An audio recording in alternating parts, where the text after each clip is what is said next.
So I'm going to go through here some investment strategies on how to acquire multiple properties to build an investment property portfolio. So started off here with my first property, which is a play school house. Now, what I want to do here is if I'm looking at modular homes, like what I was doing in past videos, modular homes, I'm looking at, okay, I need to outlay 100K on the land, 150K on the modular home, and I need to, in addition to that, I need to also factor in additional costs such as stamp duty and other costs that are associated with buying a home, any government fees, legals, that sort of thing. Having a look at soil testing, all that sort of thing. So additional costs. We're going to leave 50K here, okay? Because, even if the additional costs only cost you 20K, for example, you still want to have 30K left over in the bank after purchasing this property. So total down here is 300K. All right. Now, it's a bit harder to get this get this sort of loan from a bank, but so this strategy really only works effectively if you have the money in the bank already. So, but this will show you how to get a some properties in a property portfolio for under $1 million. Okay, so we've got 300K on our first property. Let's just say you had a 10% deposit and you're able to do it with 300K. Sorry, 30K. Um, just getting my house sorted here. Just bringing that across. Okay, cool. Second house is there. All right. So next, what we want to do is we want to sort of look at this breakdown. Okay, so that's our first house here. We're going to do a 30K deposit here. So 30K deposit,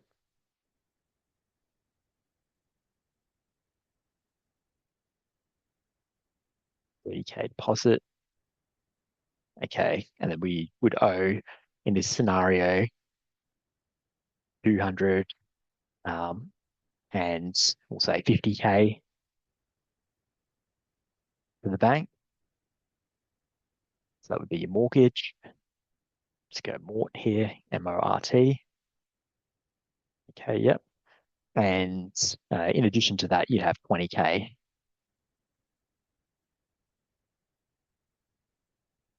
left over. Okay, now with that 20K left, that's just like your float or your rainy day money just to keep your life going on the side of this project. Okay, so what we could do, like this one here, so this costs 300K. All right. So that costs you 300K as a property, let's say. So it costs 300K. And let's just say, some of this 20K down here that gets put into fences and other things on the property, or a spa in the backyard, or whatever you want to do, build a home gym. Now, this property costs you 300K. Let's say it was a modular home. The breakdown was 100K for the land, 150K for the modular home. It's, 3 bedroom, 2 bath, and that's the installation costs and everything else, connecting it onto the grid. And then, your additional costs here are the extra sort of cost that you might put in afterwards. So we're just sort of saying around 300K here, and the 300K kind of looks something like this. Okay, so something sort of like this down here. All right, so you're borrowing 250 of it, and you're putting 30K in. Now, that 250K, it might not quite be that, because if the modular home here only costs you 250, if it only costs you 250K, then this down here would be different. That would be, 220. You might take out a 220K mortgage here, okay? And then your costs up here would only be 250K for this property. Okay, it might cost you three, it might cost you 250. That's just something you sort of have to work out yourself. All right, but you always want to have 20K left over. So, you want a 50K balance in the bank for a 30K deposit there, borrow 220, and that would set you up for first property there. Now, so that's the initial cost here was 250K. Now, let's say what happened after, you had completed this and you put your modular home in Mission Beach or Cooktown, for example. The median house prices in those places are kind of around that 400K sort of plus. So, let's say after you did this, your property is now worth 350K. All right. So you put 250, it cost you 250 to do it all. So the initial cost here was 250K. Breakdown. Okay. So the initial cost was 250K initial cost. And then we're going to say after 2 years, or let's just say once built, it costs, let's just say it's now worth 350K. So you've acquired 100K here in capital gains, okay, or equity.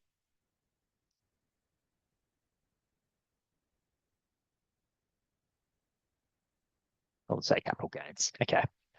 All right. So if we're looking at this theoretical scenario now, you've put in 250 and this has gone up by 100K just by doing this model. Okay. So put in 250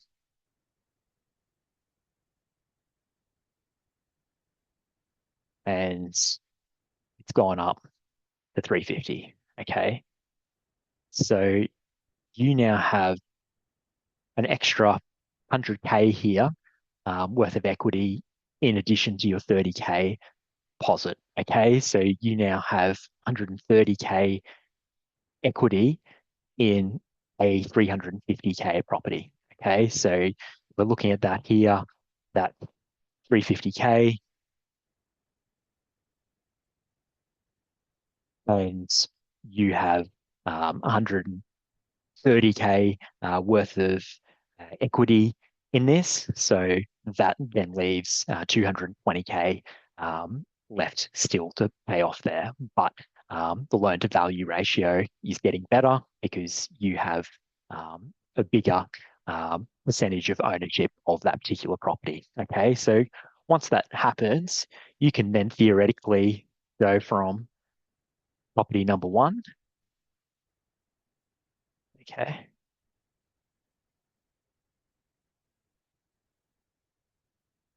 property two. All right.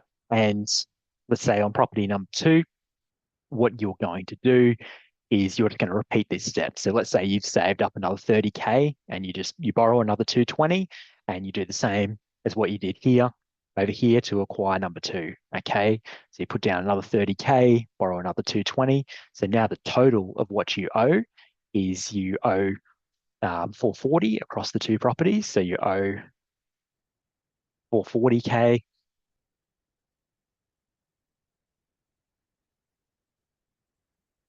You have two properties here.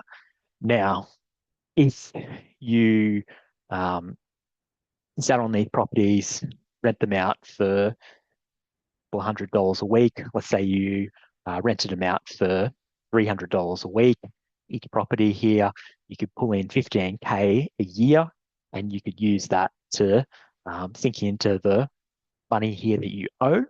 And, you would have to assess the numbers there to see, whether that's negatively or positively geared. I'd probably say it's probably negatively geared, I would say, but neutral to negatively geared, depending if you can get long-term tenants in there or not. But the idea is if you can find a market that's in kind high demand for renters, then you could hold down two properties here pretty easy with a pretty small debt here. And let's just say that over time, these properties go up in value. So this one here is worth 350. This one over here, let's just say in year one, it's worth 300. Okay. So you have 650K. Your total value of your properties is 650K, but you owe 440 there, which means you've got 210K worth of equity in your two properties. So if you lived in one for 6 months and sold it, main principal place of residency, you know, you could, pull out, the money here, which would be 80K, and you could go over here and do the same thing, which would be the other sort of 100K here that's gone up. So, there's some strategies there that you can implement to, bring that $250,000 out. But as a long-term strategy, what this allows you to do is it allows you to acquire wealth at a very small cost. So that is the benefit there of working through modular home. And what you can continue to do is you can just continue to keep going. If these are neutrally or positively geared and you can pay down the mortgage or the amount owed down here, you can just keep acquiring across, okay? Or if you earn a lot of money and this isn't a big deal for you, you can just keep going across.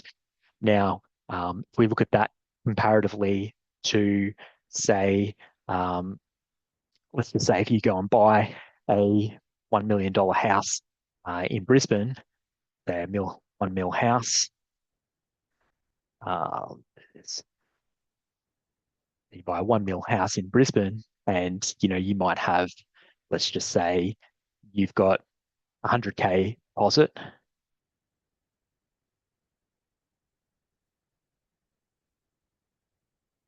and you borrow 900K.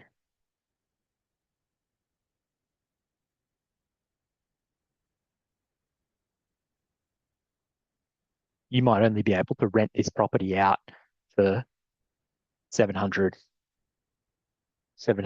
per week. Okay, or it could even be 650 depending on the suburb. So the strategy on the other side, where you've got two properties where you've put in 60K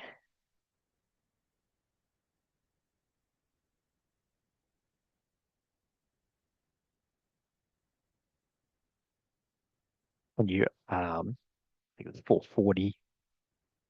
440K here.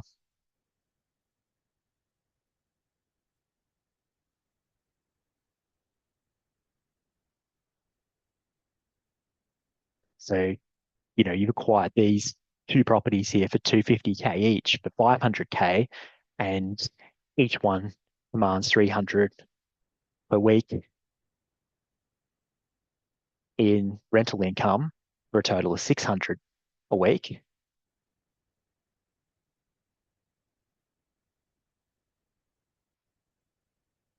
So, I'd know which one I would rather paying off this. Okay. And when we have multiple properties too, in different areas, it diversifies our capital growth. If you agree with this, post in the comments and questions down below. If you've got different ideas or you want to see some more, let me know, shoot me a message, and I'll look forward to catching you in the next video. Cheers.